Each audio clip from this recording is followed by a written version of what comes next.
নামাজ শুরু করার আগে যদি ছোট্ট একটা আমল করেন, খুব বড় আমল না, ছোট একটা আমল। আল্লাহর নবী একদিন দেখলেন সাহাবাই কেরামের মধ্যে কেউ একজন এমন কিছু নামাজের আগে শুরু করার আগে পড়েছে, নবীজি দেখলেন 7 আকাশ খুলে দিয়ে আল্লাহ রাব্বুল আলামিন অজর ধারায় রহমত গুলা নাজিল করে দিয়েছে। সুবহানাল্লাহ। আল্লাহর নবী অবাক হয়ে গেলেন। নামাজের সালাম ফিরিয়ে নবীজি বললেন, তোমাদের ভিতরে কে এমন আছে, এমন কিছু নামাজের ভিতরে তুমি পড়েছ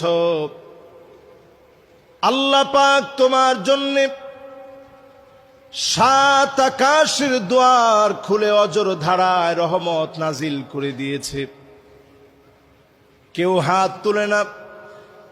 একজন সাহাবী হাত তুললেন, ওগো নবীজি,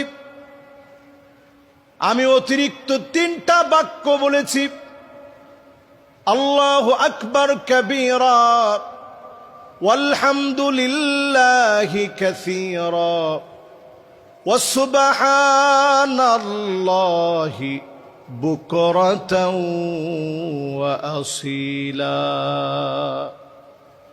আল্লাহু আকবার কাবীরা ওয়ালহামদুলিল্লাহি কাসীরা ওয়া সুবহানাল্লাহি বুকরাতাও ওয়া আসীলা।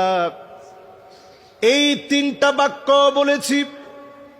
আল্লাহর নবী বললেন, আমি যখনই দেখেছি 7 আকাশের দুয়ার খোলা হয়ে গেছে, অজর ধারায় আল্লাহ পাক রহমত নাজিল